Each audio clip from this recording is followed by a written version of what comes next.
Berikut adalah pengalaman belajar saya dalam modul 1.4 tentang budaya positif. Subhanallah, banyak sekali ilmu dan pengalaman, bahkan perubahan-perubahan dalam pemikiran saya. Seperti beberapa pemikiran saya berikut ini. Disiplin positif. Ternyata selama ini banyak orang yang salah kaprah dengan kata disiplin, termasuk saya. Selama ini saya kira disiplin berarti mentaati segala peraturan yang berlaku. Ternyata kata disiplin itu berarti adalah belajar. Dari modul ini saya tahu bahwa dari disiplin berarti kita memberi pelajaran kepada murid. Karena memberi pelajaran, maka pendisiplinan sebaiknya mengurangi hukuman-hukuman yang berupa fisik. Pendisiplinan berarti memberikan pelajaran sesuai dengan kesalahan yang mereka lakukan. Di modul ini saya juga mempelajari tentang teori motivasi. Ini sesuai dengan pemikiran KHD bahwa pembelajaran hendaknya membawa murid menjadi merdeka. Merdeka dalam arti KHD adalah bebas dari perintah, namun mereka bisa memerintah dirinya sendiri atau cakap dalam memerintah dirinya. Nah, cakap dalam memerintah diri berarti ada motivasi dari dalam dirinya atau motivasi intrinsik, bukan berdasarkan motivasi ekstrinsik. Dari sini saya jadi tahu bahwa seorang guru atau orang dewasa tidak bisa mengontrol muridnya. Tidak ada orang yang bisa mengontrol orang lain.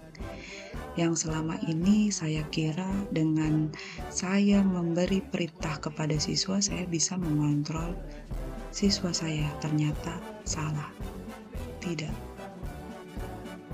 Berikutnya adalah materi tentang hukuman dan penghargaan. Lagi-lagi di sini saya mendapat pencerahan. Ternyata hukuman tidak efektif diterapkan kepada anak.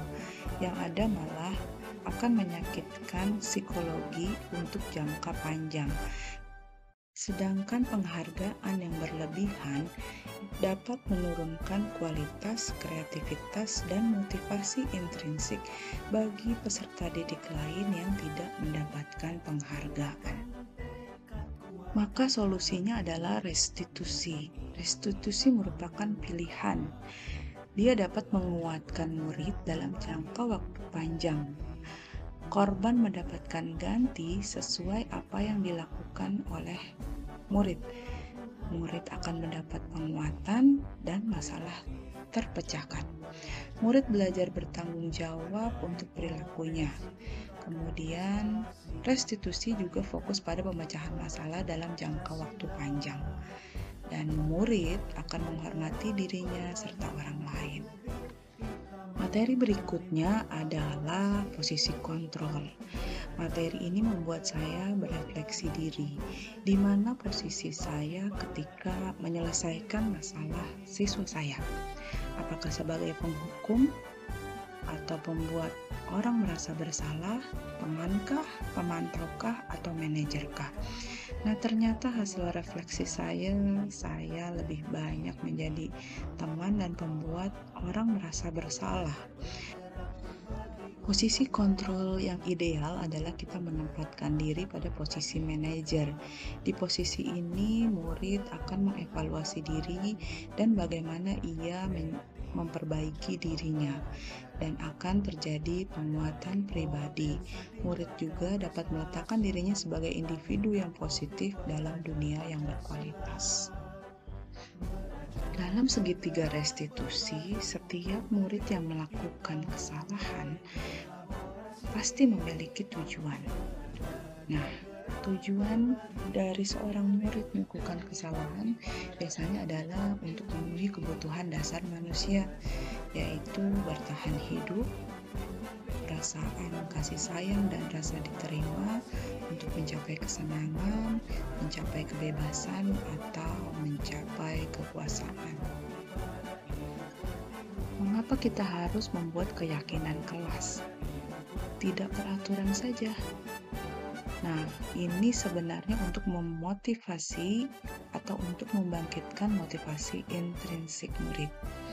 Dengan keyakinan berarti kita mengembalikan nilai-nilai yang lebih menggerakkan seseorang dibanding mengikuti serangkaian peraturan-peraturan yang sifatnya motivasi ekstrinsik.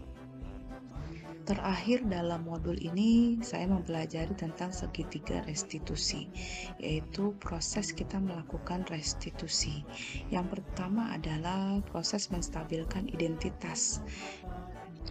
Pada proses ini murid memahami bahwa setiap orang pasti pernah melakukan kesalahan dan dia bukan satu-satunya yang pernah melakukan ini. Proses kedua adalah validasi kebutuhan.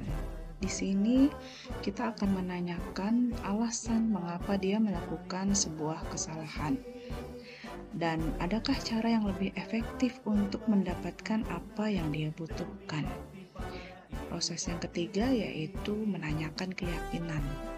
Nah, di sini kita akan menanyakan nilai-nilai apa yang telah disepakati dalam lingkungan kita, atau sebenarnya murid tersebut ingin menjadi orang yang seperti apa.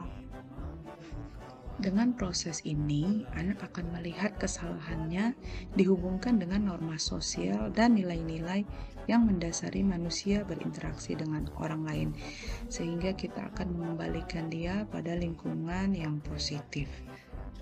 Pelajaran, hargai potensi, tingkatkan prestasi, lahirkan profil pelajar Pancasila.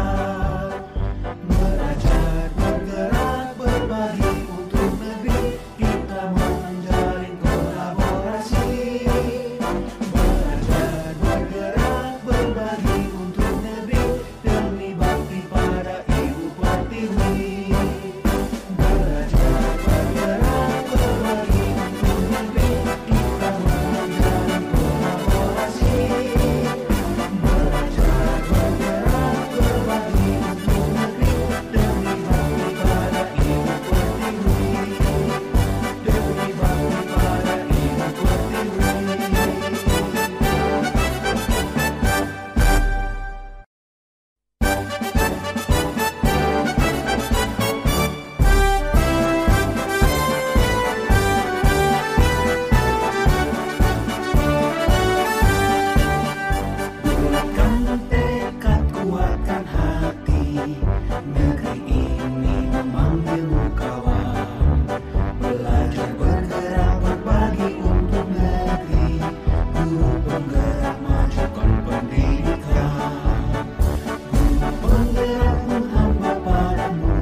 City